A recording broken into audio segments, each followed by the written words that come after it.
Just go through.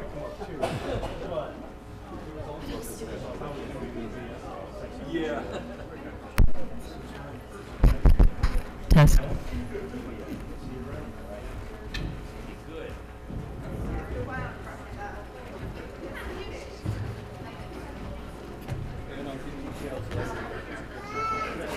Yeah, thank you very much. That's great.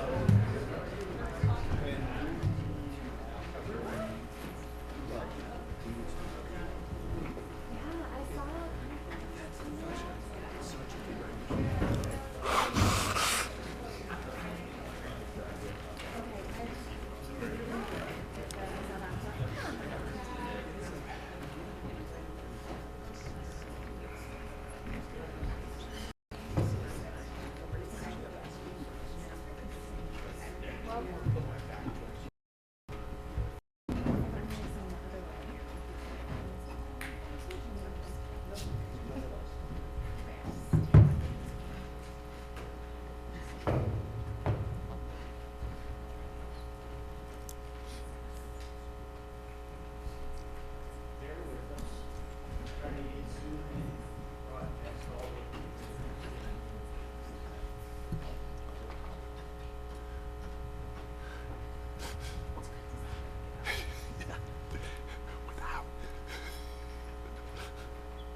Good morning.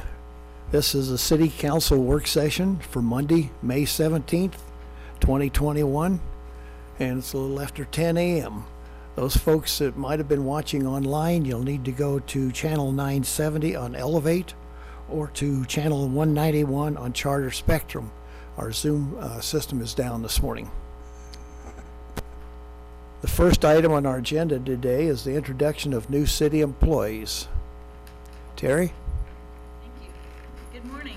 We have a great group of new employees to introduce today, and I think we're going to start with the police department. Andrew Bradnock.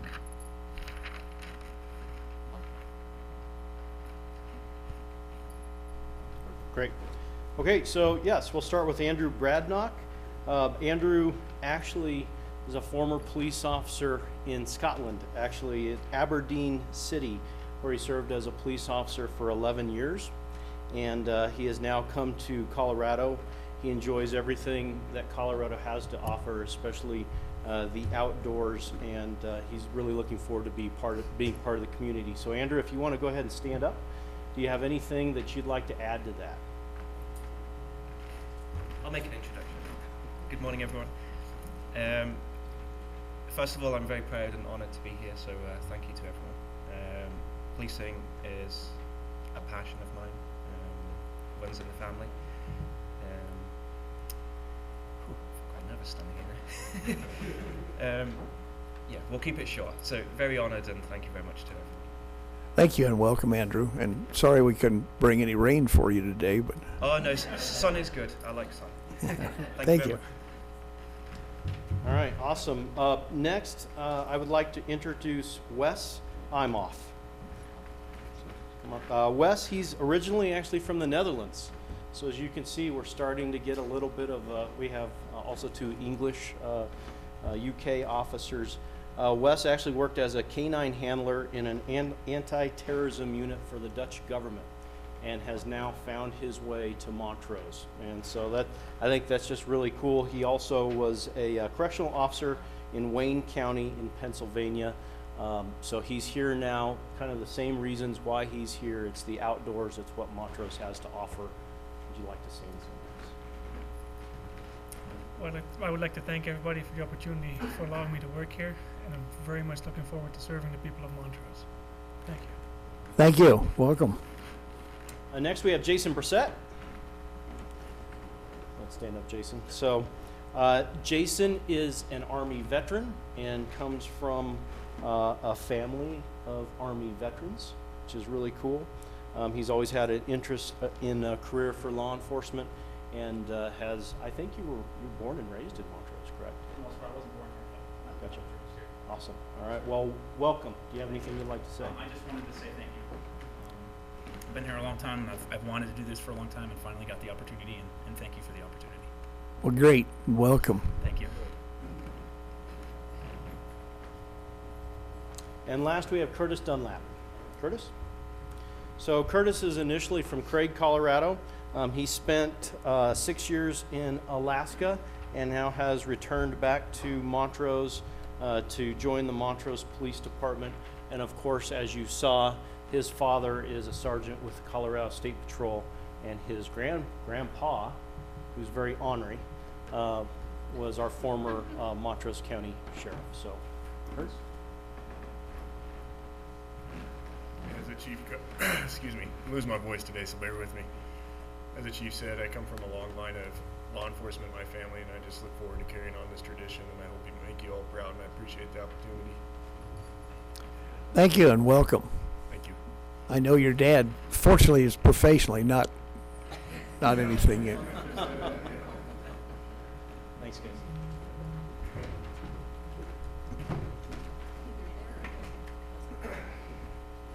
Good morning, Mayor and members of the City Council. My name is Lisa Kazmarski. This is the first time I've been up here, so I'm the Director of Business and Tourism, and our new employee is Ben Grant. He comes to us via Arizona and New Mexico and has taken over for our competitive sports program and has done a fantastic job since he's been here. We had opening day for the Montrose Youth Baseball season just this past weekend, and he came at a time when we really needed him. he jumped right into the deep end and has helped us pull together everything that was needed to have a successful start to our season. So we're very proud to have him. Been here 2 weeks now, Ben? Yes, I have. Yeah. So I got here right at the beginning of May. So got to kind of see the community so far. But yeah, no, I'm excited to be here. I'm excited to get back to where sports started at the youth level, and just make a difference in the community here and make a difference in the kids' lives. And that's what I hope to bring. So I really appreciate the opportunity. Thanks, Ben. I got to spend a little time with Ben on Saturday. He helped me throw the baseball in. I threw it part way and it rolled the rest of the way, so program got off to a great start. Thank you, Ben. Good morning, City Council. This morning we are very happy to welcome Cheryl McKenrick to our team in finance. She's actually been with us for a week and she's doing an excellent job. So with that, I'll let her introduce herself. Hi there. My name is Cheryl McKenrick and I am a new homeowner in the city of Montrose and looking forward to a very long stay here and with a healthy new mortgage. So my husband and I, he retired last year, and so my dad lives over here already, and so we're bringing the family over. So appreciate the opportunity. Thank you. Thank you, and congratulations on moving here. And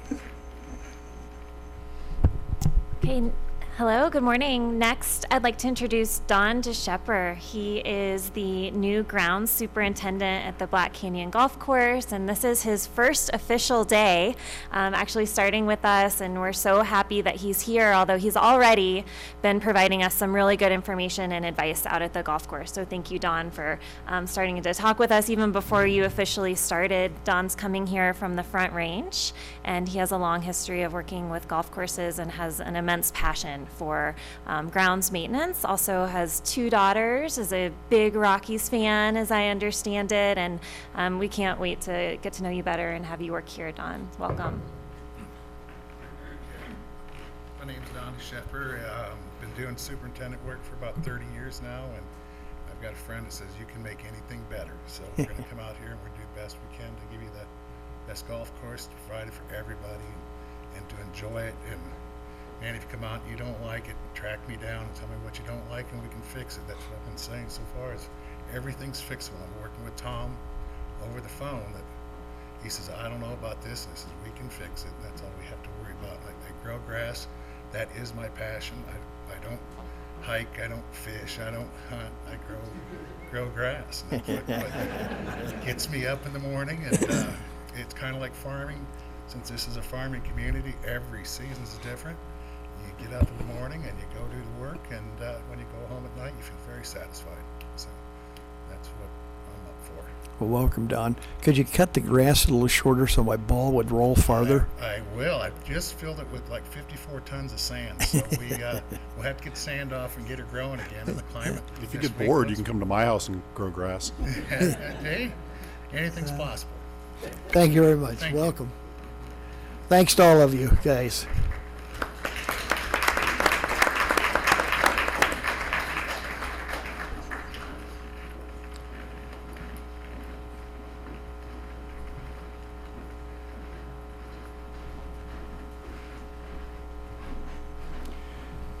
The next item on our menu today is the discussion items. Project 7 Water Authority presentation.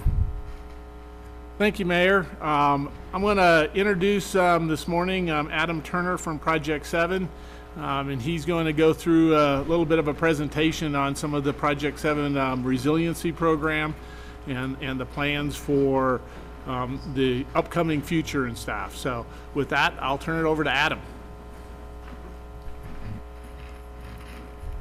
Good morning.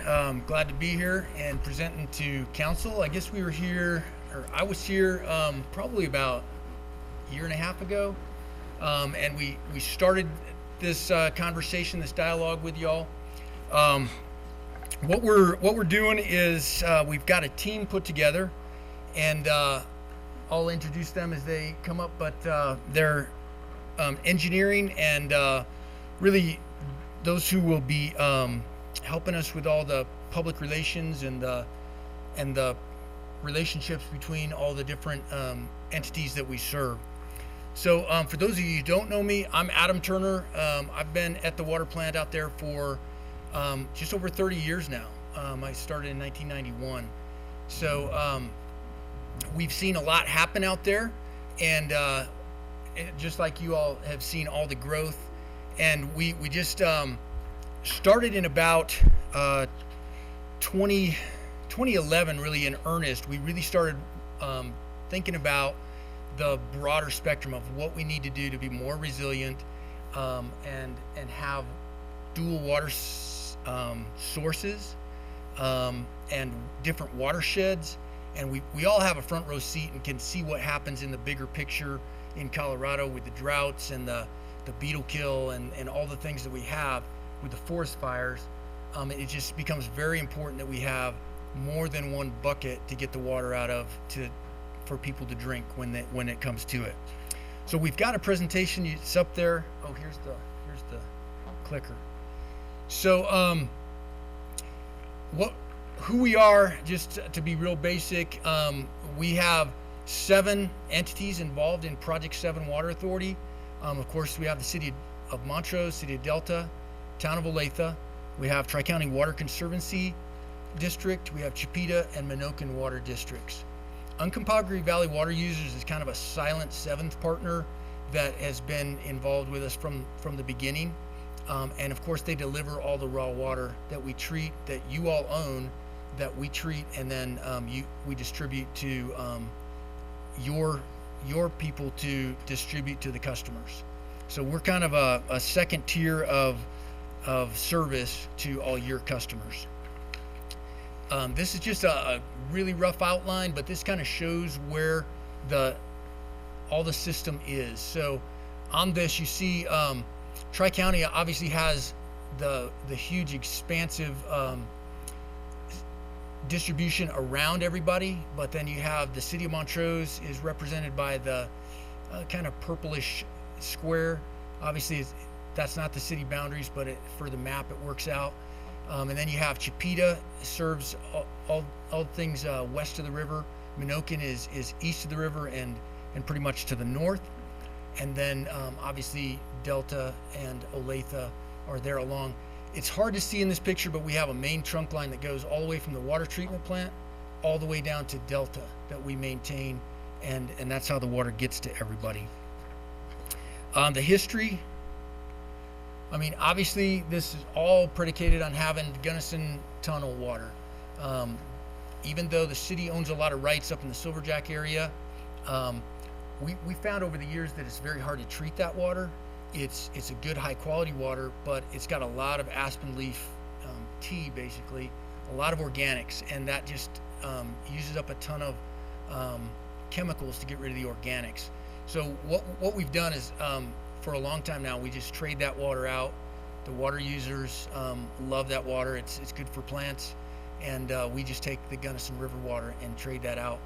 So exclusively, we pretty much deliver 100% Blue Mesa water at this point. So you can see here that in about 1977 is when Project 7 was established as a government entity. There was numerous water shortages, all that stuff going on. They actually, in 1980, they built the water plant that exists today. It's built on the site of the 1934 Montrose plant, which was bought from Montrose at that point and turned into the regional drinking water plant. So then we added storage and significant upgrades along the way, but like I said, in 2011 we really started getting interested in diversifying the watersheds and the water sources, and that really becomes at first we were just really concerned about a tunnel failure. What happens when a 100-year-old tunnel fails? All the engineering studies that we looked at really said that's probably not, it would be a huge colossal catastrophe if it happened, but it's not as likely as some of the other things we face on a regular basis, like just drought, fire, and just failure of the distribution maintenance, or distribution lines. So what it came around is we decided we needed a whole regional water supply program rather than just how do we deal with a tunnel failure. And so that's how this has morphed into what it is today. I've got with me is our engineering advisor from Garney, is Rick Huggins, and then we have our PR master is Miles Graham from GBSM. And so I'll turn this over to him. Thanks for your attention. It's great to talk to y'all, and appreciate it.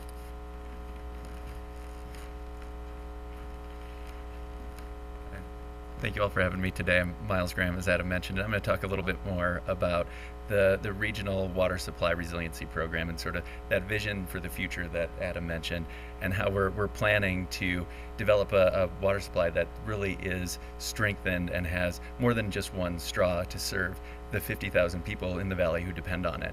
And to do that, as you can see here on this slide, we're going to be basing our approach really on the values that the 7 participating members in Project 7 have identified, and how we do this the right way for this community.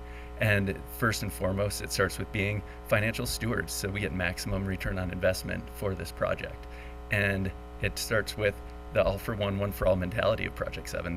The strength of the system is in the partnership, and that partnership is what's going to deliver a water supply system that will make the next 40 years as strong as the past 40 years. And the value of water, we all know with the drought conditions and the wildfires we've seen in the last few years, it's one thing we want to be proactive in our planning for this. So as the value of water is increasing, so is our population growth. We want to make sure that we can serve this community well into the future.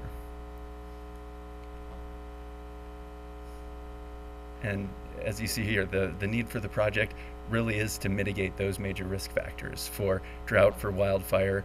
When you've got a single water supply and a single drinking water treatment facility on the east side of town, if there was something that compromised that system, there wouldn't be a backup supply, and that's what this project is all about.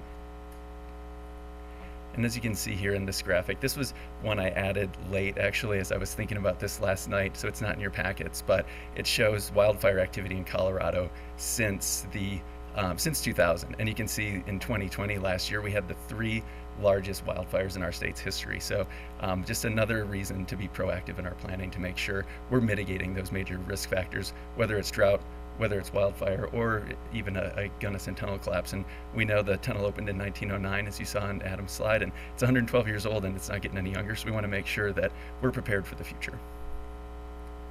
And the key benefits of this program really does come down to the system strength and making sure that the system is strong and that we're proactive in investing in the future for a dependable system that also, as you see here for dependability, it really does reduce the need to pump. When you're treating water below the Ridgeway Dam, it's going to be fed by gravity into the system, so we'll be able to alleviate a lot of the reliance that we have on pumping and the energy use associated with that. And last but not least, the direct access to water rights that the members have in Ridgeway Reservoir is a major benefit to this project. A lot of the members are now accessing that water through trades and exchanges, but this project would give them direct access to those rights in Ridgeway. And so this is the map that Adam showed you. You see the existing treatment facility on the east side of town. What just popped up here is the site for the new treatment plant. It's just south of Kelowna, just north of the dam there, and there's a site that Rick's going to get into in a second and kind of walk you through the details. And in the spirit of a work session, any questions? We're trying to leave time at the end for Q&A, but please do ask your questions as they come up if it's appropriate. And with that, I'm going to turn over to Rick Huggins. Thanks.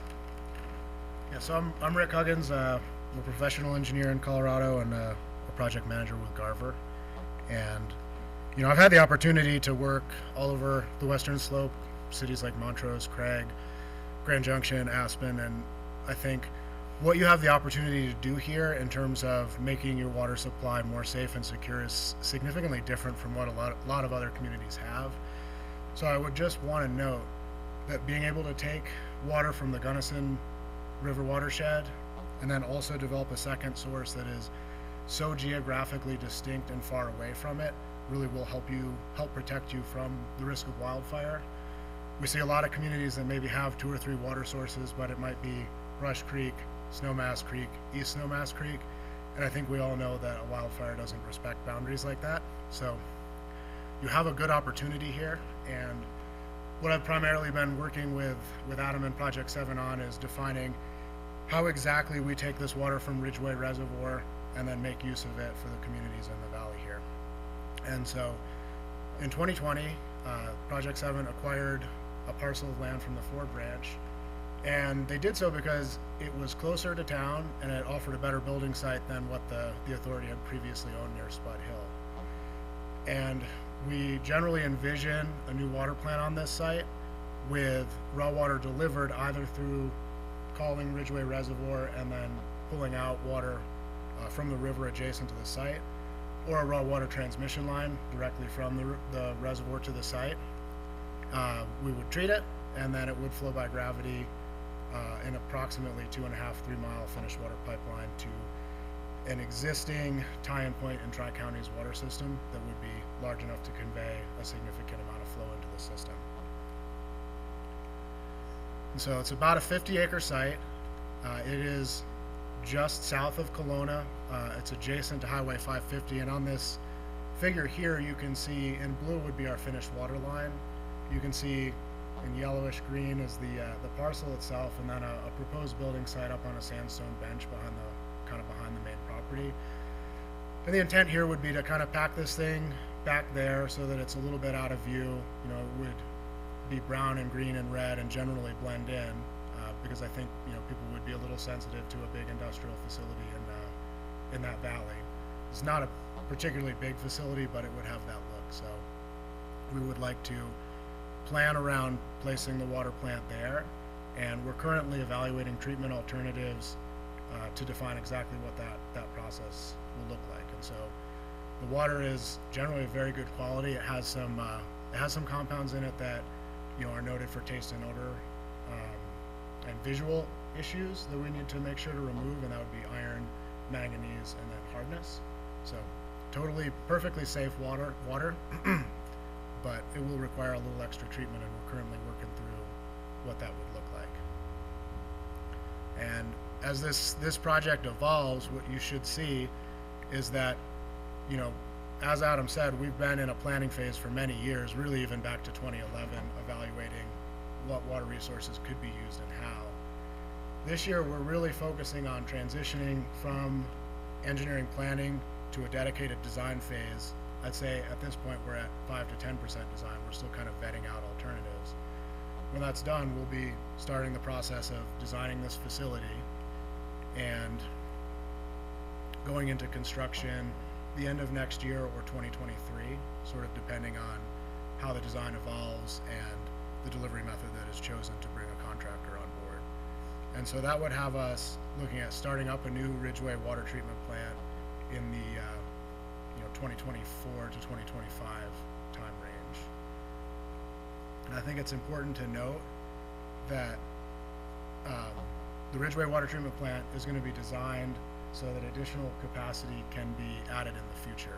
What we envision is a 10 MGD facility, you know, online in maybe 20 years, but we'll start with a 4 or 5 MGD facility that will allow you to leverage the existing assets that Tri-County owns to the best degree possible and convey a meaningful amount of water up valley into Montrose. The reason we've chosen 4 to 5 MGD is because that generally aligns with the base wintertime demand that Project 7 meets. And so in the wintertime when nobody's irrigating, that's about how much water the valley uses. So that's kind of our baseline for what a meaningful redundant water supply would be. In the future, you may want to expand to capitalize on all of the water rights that are owned in Ridgeway. And I think with that, I'll turn it back over to Miles a little bit to talk about how we're planning on helping finance this.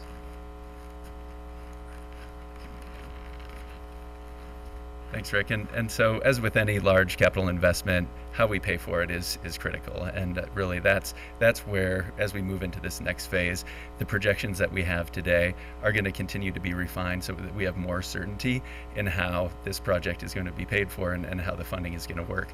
First and foremost, we want to do it in a way that maximizes outside federal funding as much as possible to leverage every dollar that's contributed locally.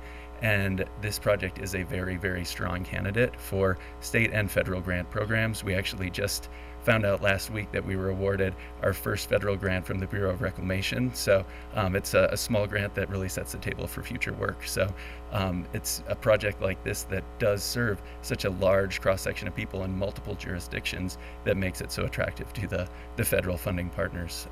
And you can see here in the slide that we have, the graph you see shows the red inflation-adjusted value of water starting at 1980, assuming a 1% annual inflationary increase from 1980. And so the blue line at the bottom is the actual wholesale Project 7 water rate. So you can see for the past 40 years, our valley has been very fortunate to have a very good deal on high quality water at below the inflation adjusted level. The goal for this project is to match that inflation adjusted value of water. And it's really reaping the benefits of the 40 years of efficient management that we've had in the current system to then make sure the next 40 years is as strong as the past and fund the future water needs for the region while simultaneously keeping those rates low.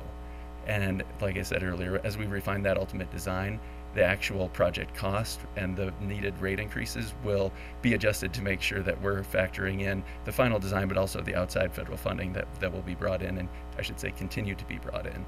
And the bottom line is, as I've said, it's the goal to make sure that the next 40 years of water supply are as strong as the past 40.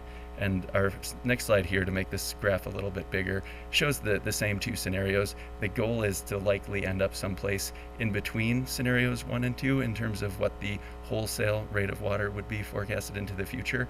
The board for Project 7 did take action last October to increase the price of water as shown here, 50% to the current rate of $1.15 per 1,000 gallons. And if you look at the inflation-adjusted value of gasoline, for example, I checked this morning, and in about 1977, it was about 63 cents a gallon. And we all know where it is right now. So what we're trying to do is get Project 7's purchasing power back to that inflation-adjusted level to cover the debt service that is needed to bring in that outside funding for this project.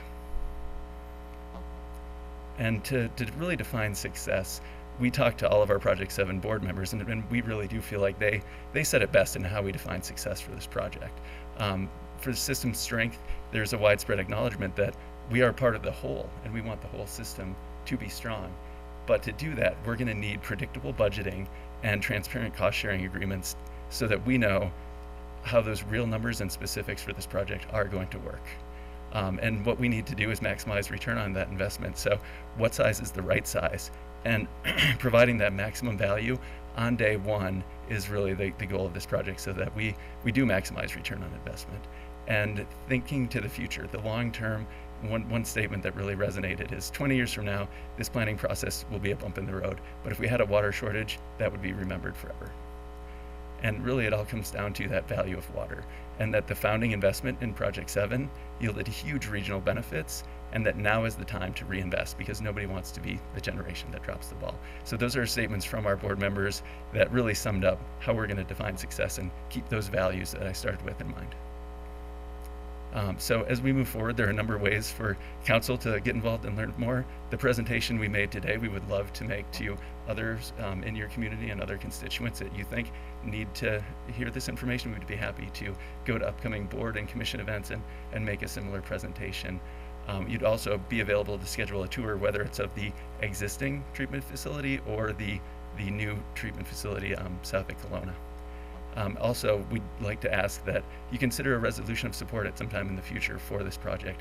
Those statements that say there is a unified vision in this valley that is shared by the multiple jurisdictions that deliver water for this project, it goes a long way in securing those outside federal grants to show that there is a coalition of support in the region for a project like this. And with that, I think we tried to keep this short so that there were time for questions, so hopefully we didn't bore you too much. And if there are any questions, we'd love to take them now. Yes, thank you very much. So I understand the basic redundancy of 4 to 5 million gallon facility, but when it isn't needed as a redundant facility, it's online also providing water. Yes, that's correct. It would be a dual system where if there was maintenance issues or even just standard operating procedures where it would benefit to ramp down production at one facility and ramp production up at another, it would be balancing the system even in times of normal operation. Okay, and in that regard, it would be tied into all those entities that deliver water? It would, and it would be done so in a way that does leverage more gravity-powered transmission than we have today as well. So there would be that gravity-powered benefit that we mentioned to serve the existing system and try to reuse the existing transmission structure that's in the ground in all of those pipes as much as possible. Thank you. Yeah, and Adam and Rick, anything to add on the technical side? I have a question on that front. So can you talk through the interconnect between, so initially you're talking about money into Tri-County, which is obviously a separate water district. So when would the city of Montrose, so imagine long term there's more distribution plants, take interconnect plants, and interconnect the various water districts. Long term, when do those come online to where it truly is a redundant supply for the city of Montrose, even into your transmission line for downstream lakes like that? That's how long does it take until that's right? There's a small base amount that could get back here immediately. The limiting factors are the 14 to 16 flights. So, all the water that's due south now could come back and you wouldn't get the water plant probably about a mile west. So there's a base amount that we get back from the whole transmission. So you go via the Tri-County system and then sell back on the Tri-County side. Roughly,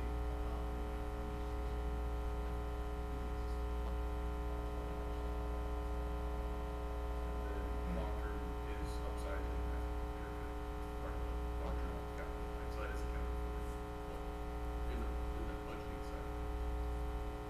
let's see, we'll be part of it. So we will be installing 24-inch finished water line from the plant to the existing finished line. So that will also segment will be and over time, we'll need to be plans for the distribution system. Ultimately, the goal is that connected to full, it's only 24, right? That's a big life to take off. Yeah. But that's kind of, I mean, the plant, even to take pressure off of this plant capacity wise, is really the true resiliency of splitting the watersheds is longer down. You get emergency. Well,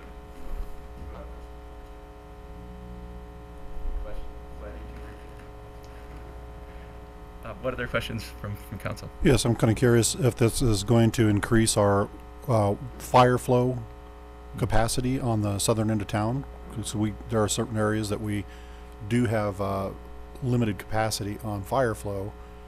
Are we going to be able to increase that flow with this project? And for that one, I'm going to defer to Rick or Adam on the technical details here. That's an interesting question. In general, yes, sir. That's an interesting question. In general, more water would equal more fire flow. Now, a lot of what you have to look at is you have to look at storage tanks, their level and elevation, and then existing pumping.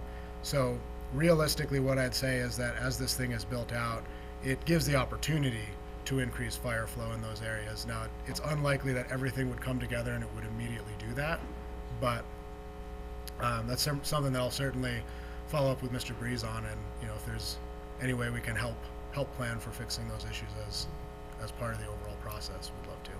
Excellent. And just because our Zoom feed is down, if it's possible, Mr. Murphy's comments and questions, if that could be kind of encapsulated into a little bit of more future presentation so that the public can actually hear what was asked and responded, that'd be helpful. Sure. You'd like a summary of it right now? Or that would be nice, because this is going on the recording. That would be helpful. You got it. Yeah, so the question came up. It was really asking how this project fits in and to an overall plan for increasing redundancy in the water system. and it was noted that the initial build of the Ridgeway Water Plant would be intended to meet base wintertime demands of 4 to 5 MGD.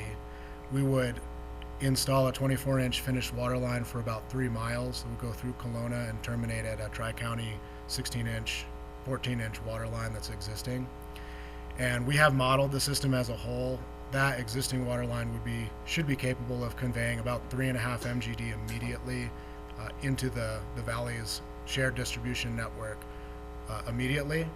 And then over time, this would be the first and very large step in an improvement plan that would presumably take 10 or 20 years, that would also require some upgrading of that Tri-County water line as well as other distribution system assets in the area to be able to ultimately convey 10 MGD into the system. And at that point in time, the communities would be most likely looking at expanding the water plant up to 10 MGD to fully utilize this resource. And for clarification for the public, could you explain what MGD is? Yes, 1 million gallons a day. So in terms of the cost and paying for it, it sounds like what you're saying is that Project 7 would pass the rates on to the rates that it charges to deliver water to City of Montrose, City of Delta, Town of Olathe, Tri-County, and that those entities then need to figure out how they want to meet those new costs. So you are not raising the cost of water to consumers, but to the middleman who then delivers it to the consumer. So we as a city need to figure out how to meet the new cost that Project 7 is charging us for that water.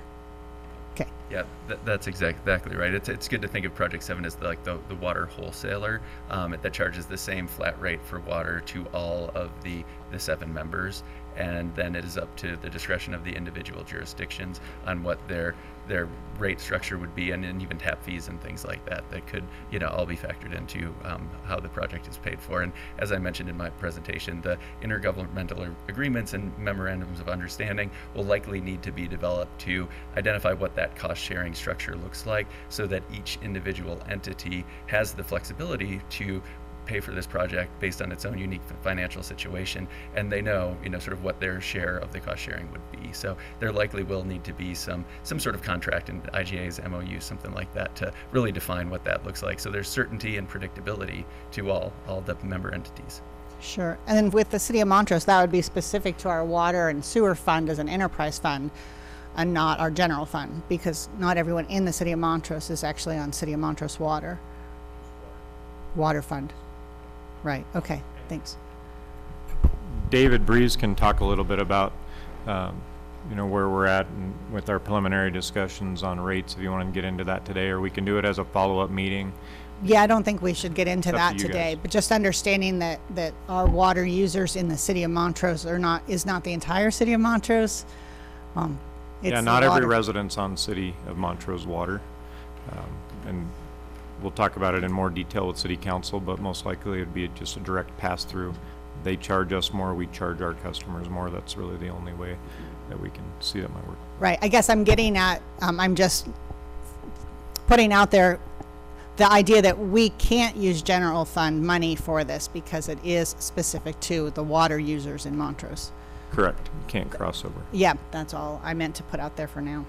Yeah, and just a little bit of clarification on the fire flow issues and stuff. In the City of Montrose water service area, we have sufficient fire flow and have modeled all of that. I think as growth pushes south into some of the Tri-County areas, there may be some limitations on what is available depending on what their distribution system capacity is in those areas and stuff. So that's probably some of the concerns. Obviously, this provides capacity in the main transmission main. Oftentimes fire flow is limited by the distribution system and what is available to that specific tract of land. And so that becomes more of a localized area issue that has to be addressed with those developments and stuff. I suppose when I ask this question, I'll show my ignorance on the subject matter. But as I understand it, this is primarily initially a redundancy system, backup system. How does this fit into or contemplate the future growth within the valley of people? And at what point is it no longer just a redundancy or backup system and it becomes a part of the main system that needs to be utilized 24/7 to accommodate the population growth?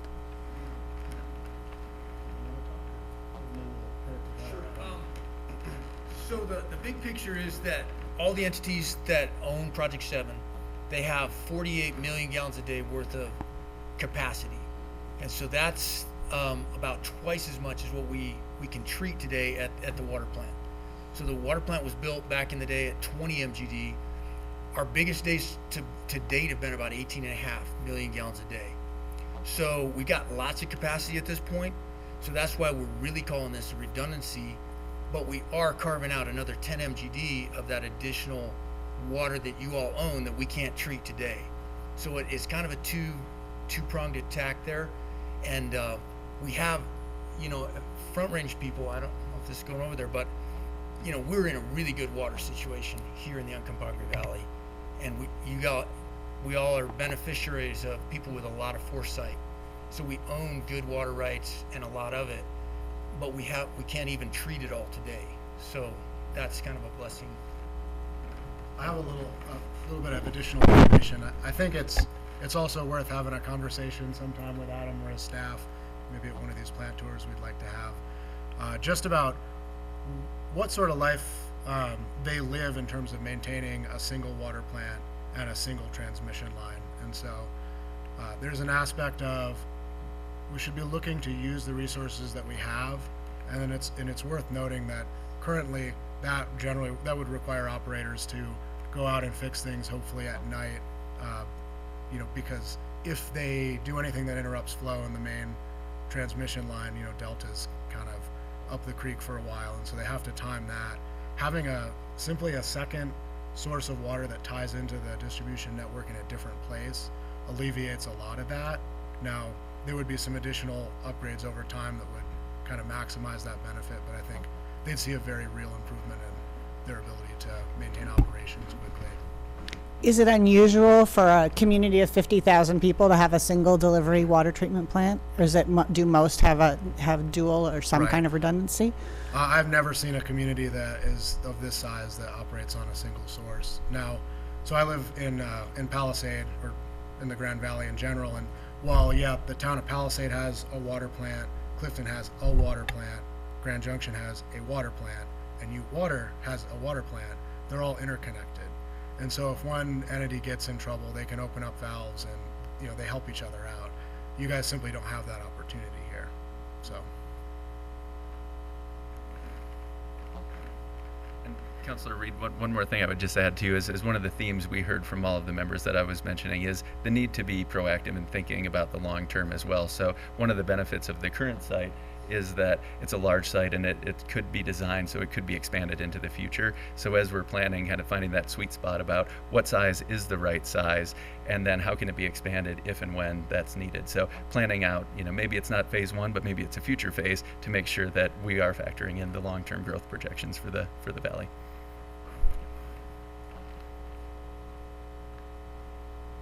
Any other questions? All right. Thank you guys very much. Thank you for having us.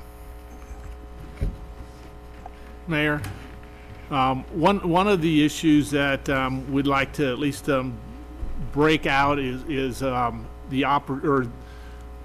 October or late last year, after we did our budget presentation to the council and staff, is when the Project 7 voted to raise the rates by the 15 cents, which has about a little over $200,000 a year impact on the water fund.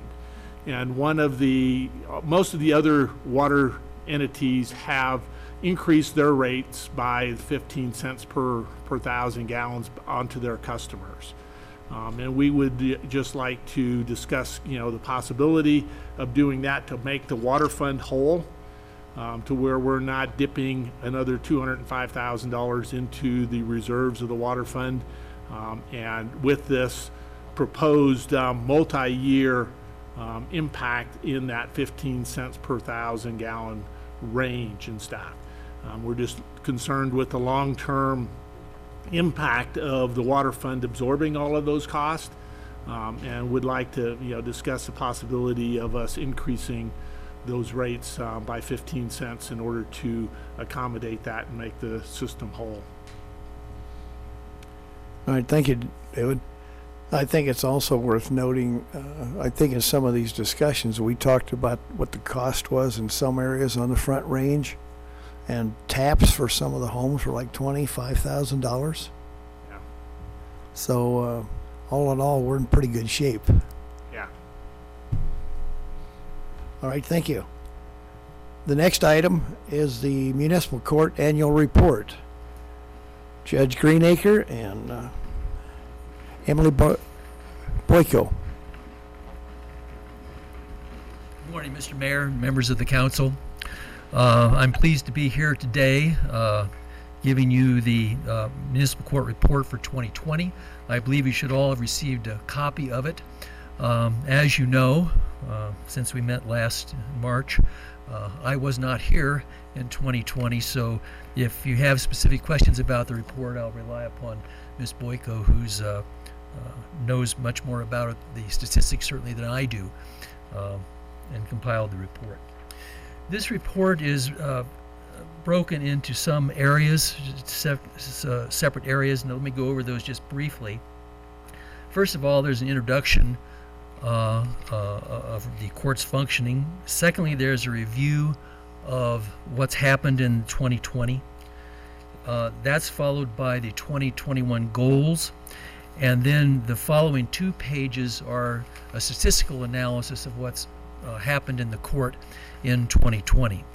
I will just go through and highlight the review items, and then talk a little bit about where I think the court needs to be going in the next year or so. And if you have any questions as we go along, please feel free to ask them. The first thing to note is that the filings, total filings in the court this past year were 1,053 cases.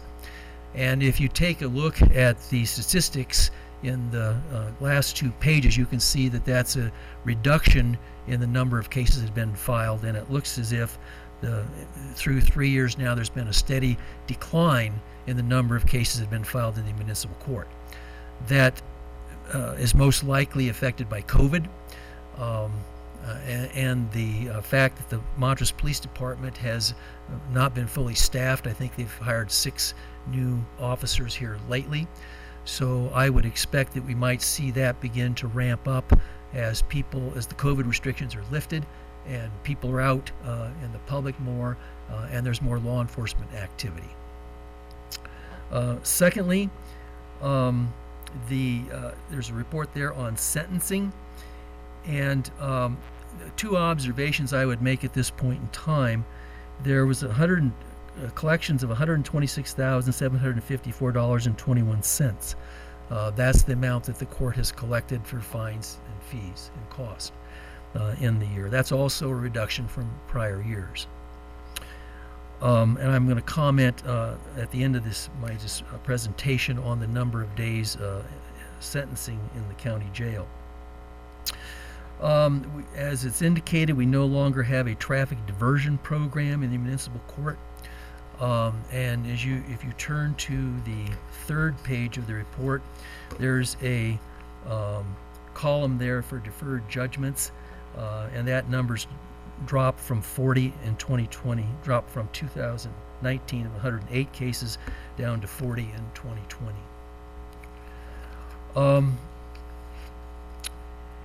The next item deals with the use of public service aspects of the municipal court. Use of public service is usually part of a sentence. The court has certain guidelines on the number of hours, and it's administered by the court clerk so that we know where the people are going, and we have information returned to us that they have completed their use of public service appropriately. What's highlighted here is that we have allowed people to make donations in lieu of the useful public service. And this indicates the amount of funds that have been donated in lieu of useful public service and the beneficiaries of those donations. And I once again think that's a viable program, and we intend to continue that. Teen court, municipal court's been involved with teen court for some time.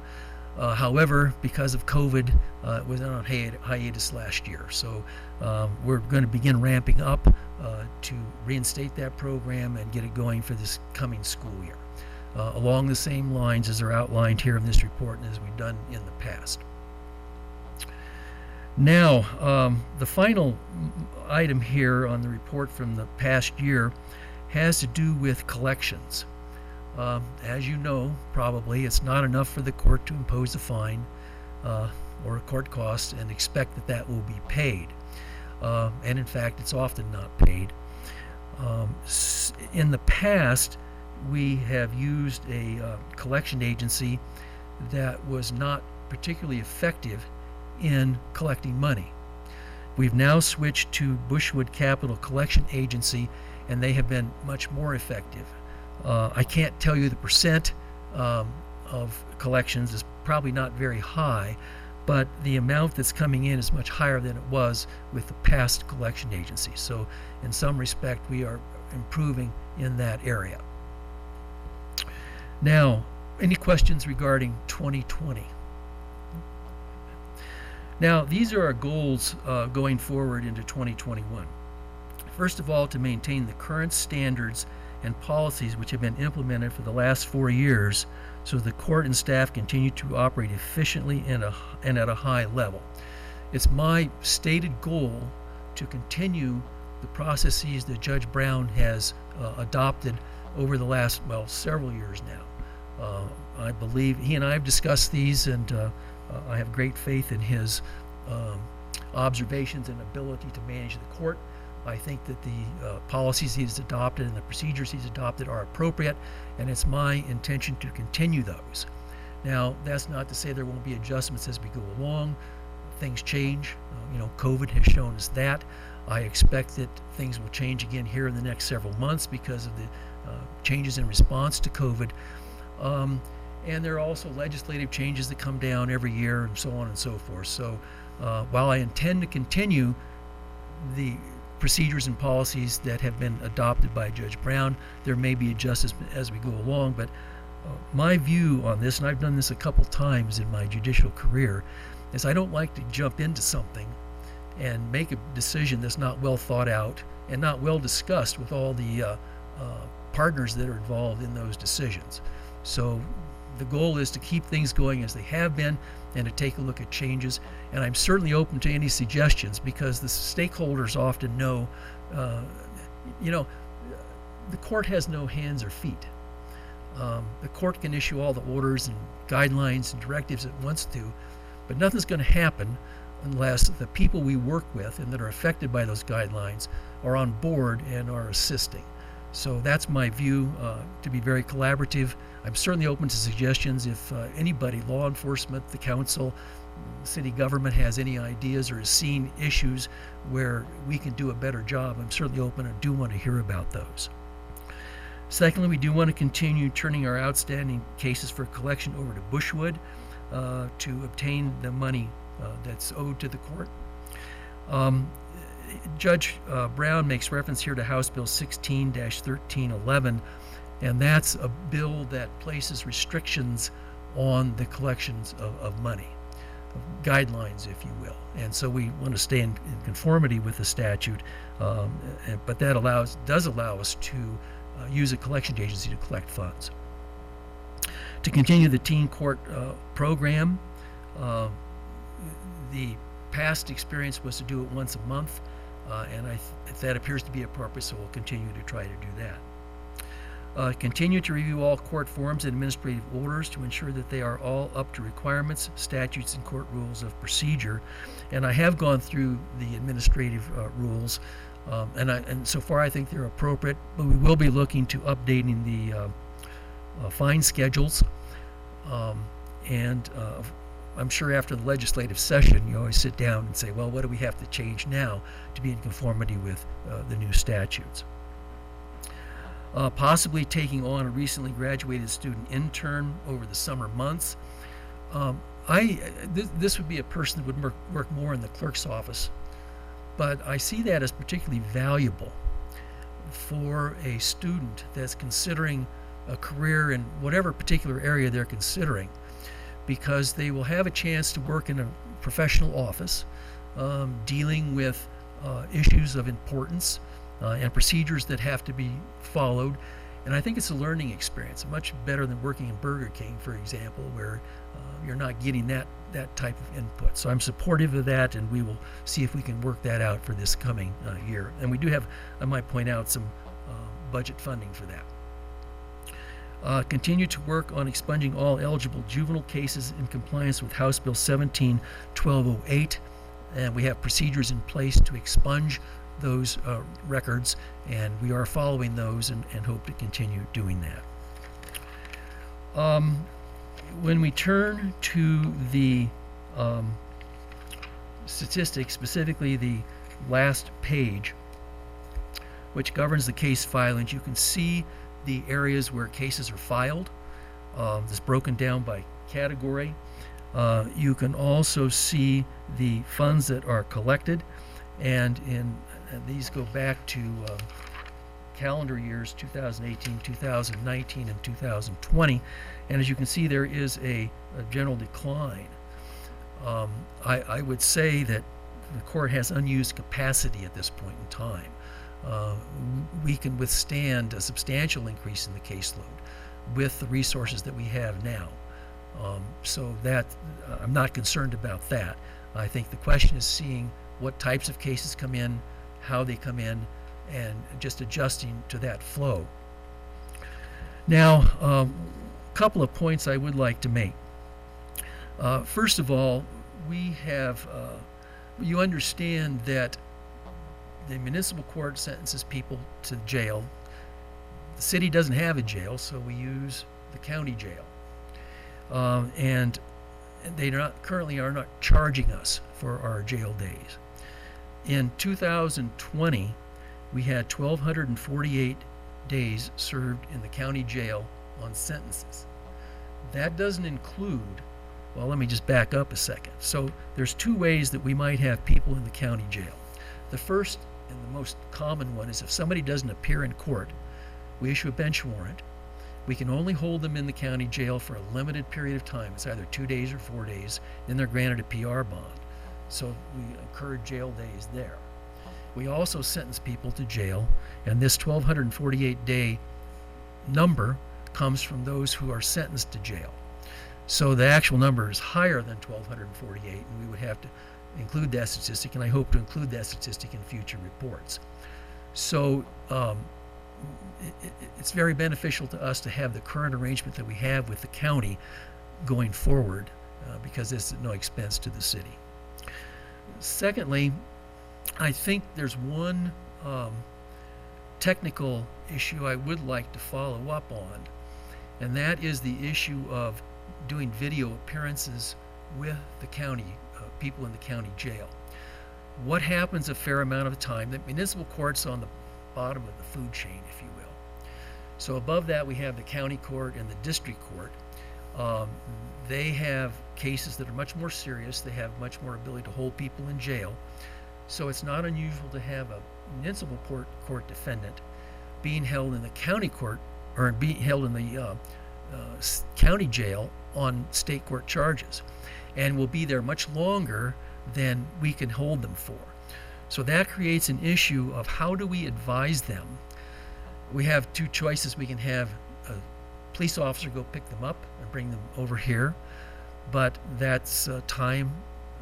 There's a cost both in dollars and time in that, and there's also a risk to the public. Or we can take a look at doing a video advisement where we just have the jail put them in front of a camera there, and we have our system here, and we can do the advisement and what we need to do video-wise. Now, the state courts are doing that, but we don't know what capacity the jail has. The state courts are using WebEx, and I think that the jail's probably linking up on the WebEx site to do that. So there's going to be an issue of capacities and programs and facilities. And we haven't explored that at all, but we will be following up with the state court people to see what they're doing, and then with the sheriff to see how we might accomplish that, if in fact we can accomplish that. Well, that concludes my report. Are there any questions, concerns? Chuck, are you aware of any municipalities that have commenced the video advisement or virtual advisement procedure? I am. I have to tell you this. I attended the Municipal Court Judges Association meeting. There are more municipal judges in Colorado than state court judges. And many of those, like me, are retired state court judges. But they did talk about the video advisements, and they are doing those. So we have a listserv. So on this or any other issue, I can just send out something to the listserv, and will, to find out what others are doing. And I know they did comment on that. They commented on some of the pitfalls of video advisements. I will tell you that at this point, I'm only wanting to do it with the jail. I don't want to open up to the general public. I'm not saying that was not appropriate, but I'd like to know more. I don't want to jump into the deep end and find out it's too cold. But yes, I have resources that are available, and we'll certainly be checking those out as we go along. I'd like to invite you all to come up and visit any time, just chat or see what we're doing. It's great. It's fun. I do have one question. And I think, by the way, we have a court that you can be proud of, and that this community can be proud of. I do have a question. I'm going to assume if we go to a video system with the jail, that also frees up a little time for the jail personnel, because they won't have to be signing somebody in and out all the time. Is there some... I think there is an advantage to them. I know in the state court system, and I've done several video advisements in the state court system, is that they don't have to make all the arrangements they have, and sometimes they're bringing 3, 4, 5, 6 people at one time. So they have to have the jailer implement all the security arrangements, and then walk those people somewhere, sometimes in public areas, which is a difficult situation security-wise. Sit there with them while the judge goes through the advisement, and then reverse the process going back. So yes, I think that this way they just bring them in. They're still in a secure facility, and they sit in front of a video camera, and we do the advisement, and they've invested 5 or 10 minutes instead of half an hour or an hour. So I think there's a win-win on both sides of that one. David, anyone else? All right. Okay. Thank you guys very much.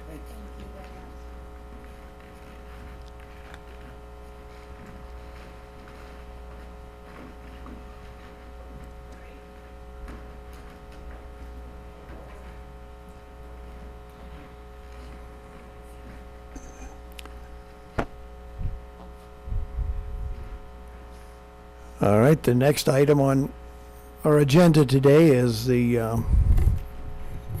updates to the Municipal Code, Title 4, Chapter 4, Section 8.1, 4-4-8.1, Section 8.2, 4-4-8.2, and who is going to conduct that one? Amy. Do you want me to wait until Dave comes back? You know, it had to hurt your feelings to see all these people leave when they come your turn. I was like, I guess they're all done. You want me to wait or just go ahead? We'll wait just a second.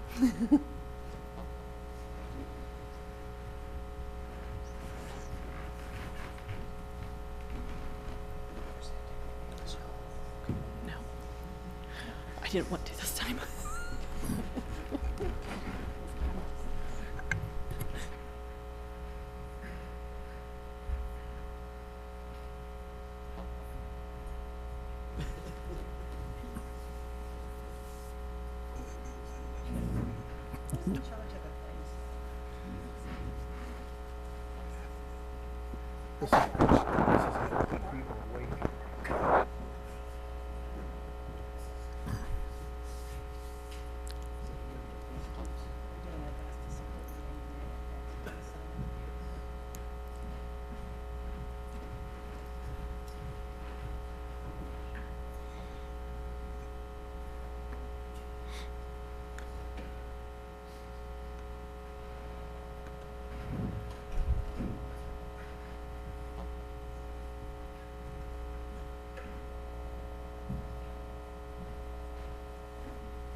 All right, Amy, why don't we go ahead now? All right, thank you, Mayor and City Council. So today I'm going to do an overview of an update to a code amendment that we're looking at for Title 4, Chapter 4, Section 8.1 and Section 8.2 in order to update the performance standards that are needed for the minimum roof pitch in the R5 low density manufactured housing district and the R6 medium density manufactured housing district. And this will help us to reflect current industry standards, which have changed since the code was initially adopted. So this modification just changes the minimum roof pitch from 3.512 to 312, as shown in the attached red line version of the code in your packet. And this modification does meet our building code requirements. It does make things less restrictive, so basically the minimum roof pitch was steeper and now it's a little bit less in order to help make transport of our manufactured homes a little bit easier. And so we just need to update our code in order to make sure that it reflects the current industry standards. That's all I have on this one. I'll open it up to any questions. So you're saying this is less restrictive, therefore the pitch on roofs on the manufactured homes could be less than what is required today? Correct. It's visually, can you kind of tell us what that could look like? Archie can. Archie, would you come up here? So it's generally, it's a ½ inch less for running 12 inches. So over the course of the width of a building, it's going to be 4 or 5 inches difference. Yeah, it depends on the width of the building, but say a width, section's 12 feet, you're talking 6 inches basically. So your current minimum would be steeper by about 6 inches to the half width of a building, per se. Or if it were 18, it would be 9. Okay. So it's not much. In fact, it's probably not discernible. Okay. But it would be lower, so you probably might not notice a 3.512 roof to a 312 roof. Thank you. I might just add, this came to our attention because of a builder in town who works with manufactured homes, brought it to our attention that the industry standard is now different than what our code requires. And so we moved quickly in order to propose to you to make this modification so that we would be allowing homes in compliance with our code, which meets the industry standard. And Amy and Archie worked to determine that, of course, the manufactured homes would meet all other building requirements as well.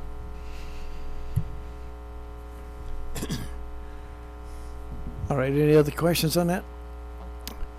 The next item on our agenda is a disconnection from the city limits for 16763 and 16765, 6725 Road. Amy?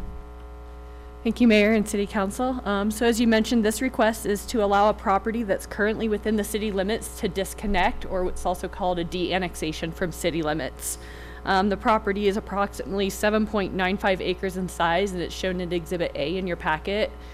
And the property is owned by Keith and Melissa Morris. So they basically contacted the city back in April, asking that their property be disconnected from city limits. Basically, their property is not being served by any city utilities at this time. It's all within the county, tri-county water, septic system, and so forth. It was annexed into the city limits back in 2005 as part of the Lake Addition. At that time, a pre-annexation agreement was signed for future improvements, and those improvements have not yet been made and were not needed because they didn't connect to city services. And in accordance with home rule municipalities, we do not have to go through any formal process other than doing an ordinance, which will be attached in your packet as well, and that's the process for de-annexing properties. And I looked back just kind of for my own reference. It looks like the last time we did a de-annexation or disconnection was back in 2008, the 1680 Chipeta disconnection. So some of you might remember that one as well. So this is similar to that. I'll open it up to any questions. My only comment would be that while it makes a lot of sense, especially if they're not using any city services, that they be notified, even if it's informally, that this also means they won't be voting in city elections. I'd hate for someone to just be thinking about services and then come next April, they're mad they can't vote, and to understand that connection. That's a good point. And I'm going to assume that would, city trash pickup, they would no longer have that? They don't have city trash pickup right now either. Okay. Bruin, yeah. And looking at the map, that they're fairly well surrounded by both city and county. So looking at it, I can see some of the logic behind the request. Yeah, it won't create a county island or anything like that either, Well, so. that's more my concern. Correct. Any other questions?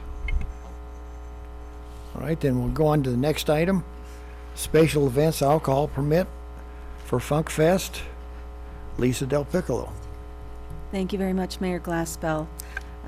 The City of Montrose has applied for a special event alcohol permit in conjunction with the events use permit application for Funk Fest on July 12th. Because we will be closing Apollo Road June 12th. As part of the event, we'll be closing Apollo Road, and that requires City Council approval for the alcohol permit at that point. We have put up a poster in accordance with state statutes, and I would suggest that if Council agrees, if there are no comments on the proposed application, that we put this on a consent agenda for the June 1st regular City Council meeting. Any questions? David? I'm just really excited that we're going to be able to have Funk Fest. I mean, that's such a great opportunity. I know that I've heard comments from a number of constituents that are really, really excited about having live music again. All right. Thank you, Lisa. The next item you have also is a fireworks display permit for July 4th. Yes, this is also fairly routine. On July 4th, I think I have that date right, we are proceeding with an application for a fireworks display. According to our code and regulations, this requires both the fire chief's approval and city council approval. We do have the approval of the fire chief. They've actually issued the permit, and we just need city council approval for the display to take place. So I would also suggest that this is on the consent agenda for June 1st. Are there any questions? Yeah, my question would be, in case of extreme drought, who makes a decision to cancel it? I guess we'd probably defer to the fire department, or?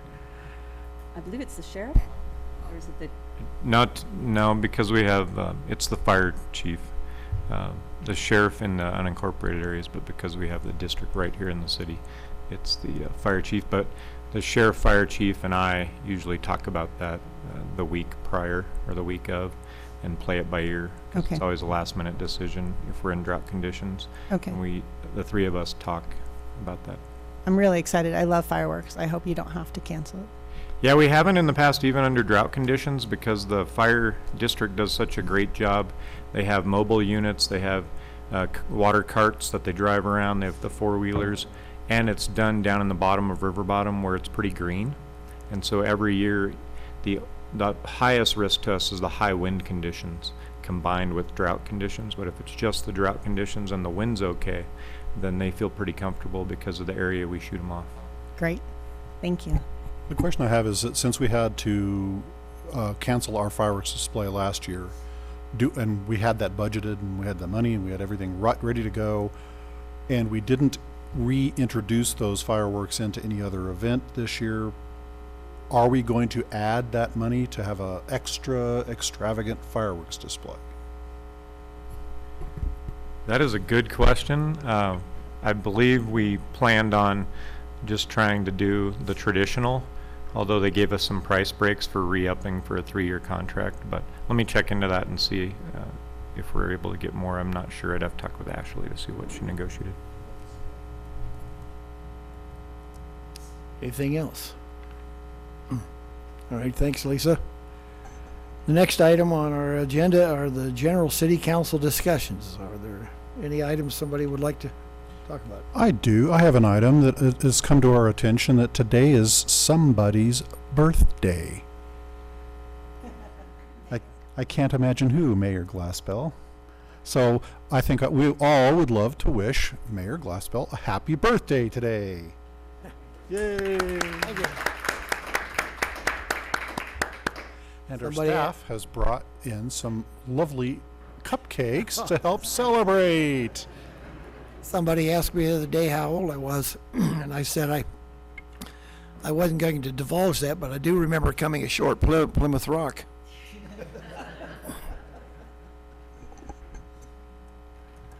On a more serious note, I do have an item for discussion, and that is some of us attended a Colorado Municipal League webinar on what's involved with municipal redistricting as required when you get a new census count. And there's a lot that goes into it. I think a lot more than we initially thought. I don't think any of us were working for the city last time that the city limits was redistricted into 4 council seats and everything that goes into effect. So I'd like to know if we could do maybe a redistricting committee or something under the city manager's office. It turns out you want to do a lot of outreach, you want to do a lot of planning. It also involves GIS. It just is going to take a lot, and legal. It's going to take a coordinated effort. So I think that is a larger discussion we should start working on.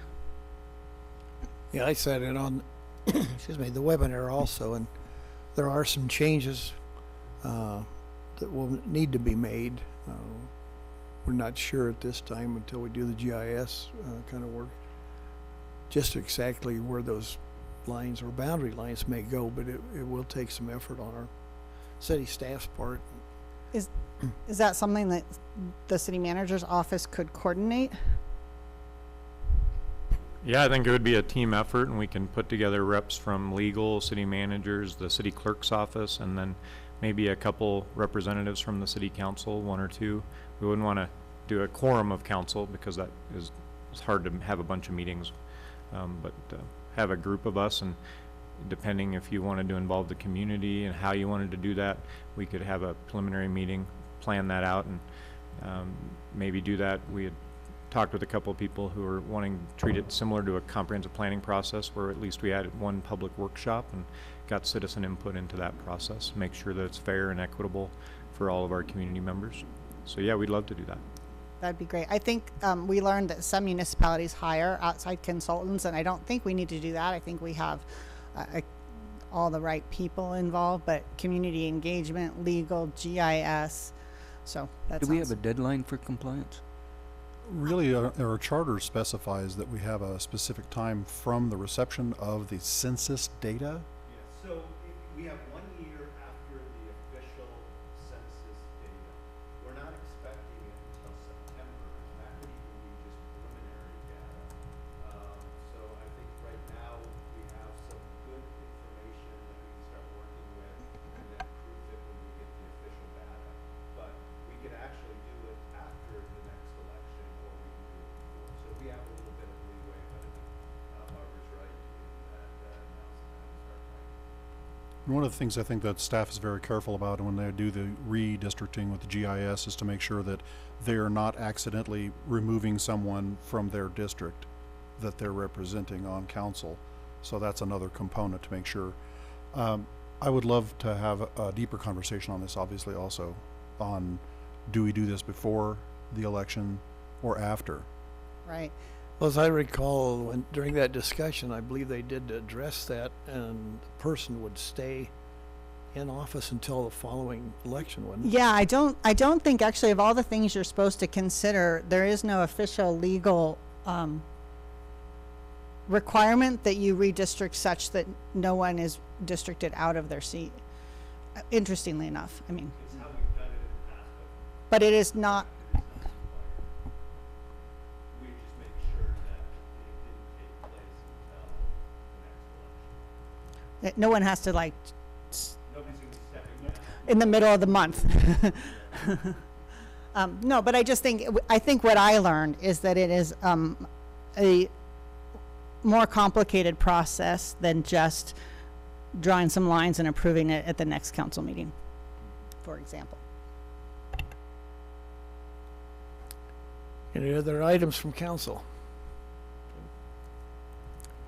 I'd just like to say I was up for the start of our new baseball season this year, and it went off great. I don't recall the young lady's name that sang the national anthem, but she did an absolutely superb job.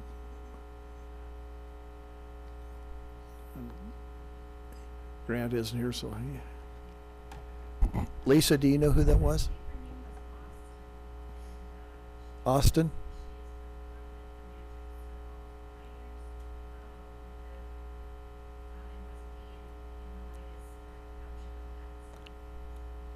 All right, thank you. Speaking of kudos, our own William Woody had a photo above the fold on the Sunday Denver Post yesterday, and I think that's pretty cool. So if you see him, tell him congrats for that work. All right, are there any other comments from council? Any staff comments?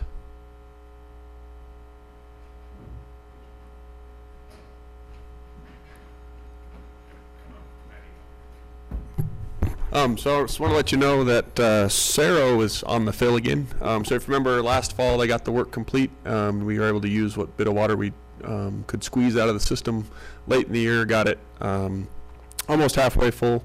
We're back at it now that runoff season is here. But we only get water from runoff. Once they switch over to Silverjack water on their system, that's different water rights that we don't hold. And that's actually looking to be pretty short this year, so we might have to top it off in the fall. So it's taken us 3 years to get it full, but should get it substantially full here this spring. I just want to let you know that it's on the up again. So. And we talked about water earlier in this meeting. Remind us, Cerro, is that a backup drinking water? What do we use the water in Cerro Reservoir for? It's primarily an emergency backup water supply. So if the Gunnison Tunnel were to have a catastrophic failure, it would keep the valley in water on an emergency basis. So you'd have water restrictions and try and make that water stretch as far as it could. It's only 700 acre feet.